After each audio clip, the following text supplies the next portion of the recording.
Welcome to American Gang Wars. Today we're tapping into the streets of Inglewood, and we're going to be talking about the life of Barrio Inglewood 13 member Norman Smith, aka Snowman. Norman Smith was born in 1973 in Inglewood, California. Born into a two-household home, his father Richard Smith and his mother Marlia Smith. Norman had a regular childhood growing up like most youth, but growing up in LA in the 80s is not an easy thing dealing with so many gangs in the vicinity. Norman attended Inglewood High, but there were multiple and different gangs in the surrounding area that attended this school.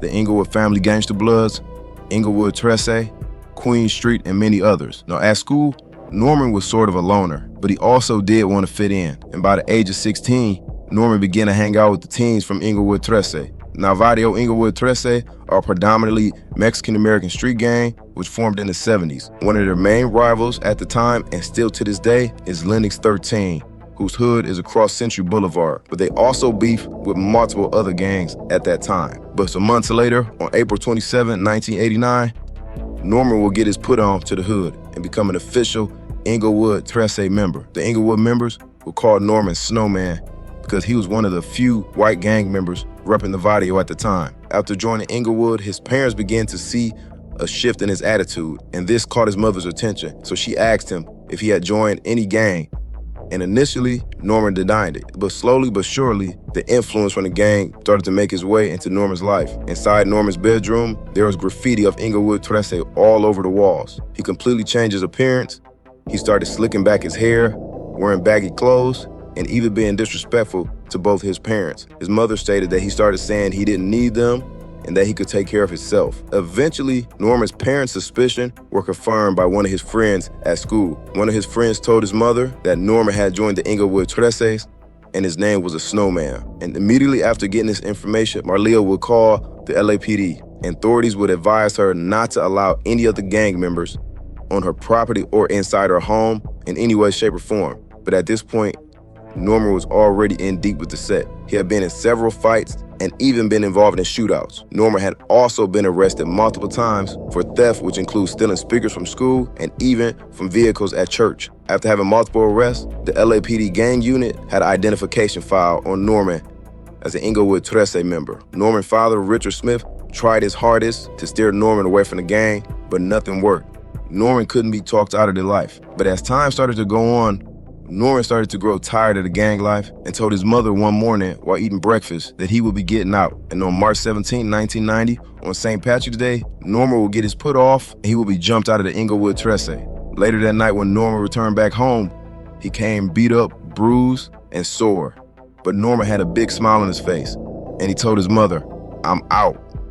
I can dress the way I want, I'm out." And eventually, Norman joined the ROTC at school and became a platoon leader. He also got a job working at a nearby supermarket as a bagger. And although he switched his life up, he still remained cool with some of the homies from the Inglewood 13. And around this time also, Norman even started his own disc jockey business and began passing out business cards. But as we all know, when it comes to the gang life, you may lead a gang life, but if you still live in that gang area, it's always risk involved because your enemies will never forget. And just a few months later, on Saturday, October 13th, Norman and his three friends were hired by the school to host a post-football game at Inglewood High. After the event ended around 12 a.m., Norman and his friends began to take the equipment back to the pickup truck, speakers, keyboards, and synthesizers in the back of the bed. As they all got into the truck, they started to drive to head back home. But while they were driving, they noticed a gray Buick trailer behind them for a few blocks, but they didn't think too much of it. When they stopped at a red light, the Buick put on side of them, and the passenger said, "Where you from, homie?" And Norman, who was seated in the back seat, yelled out, "We not from nowhere." Suddenly, the passenger of the Buick pulled out a shotgun and opened fire on the pickup truck. The Buick then pulled off, and the shooter continued to fire several more rounds into the pickup truck.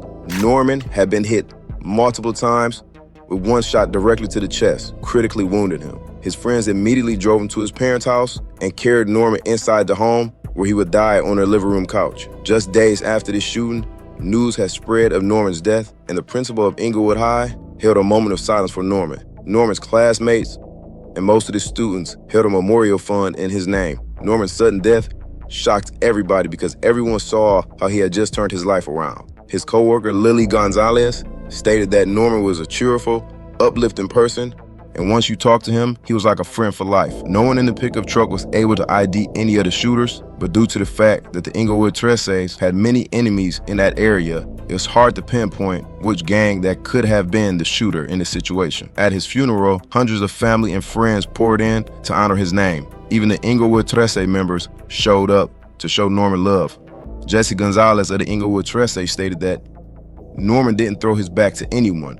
Even after he left the gang, he got along with us. We didn't have to be here, but we wanted to be here. Even though he was no longer a gang member, he died for the set. The Inglewood Tressay members would spray paint Norman's name on the side of the school wall in Inglewood. Sadly, Norman Smith's murder still remains unsolved to this day. I want to thank everybody for tapping in, and I'll see y'all next time.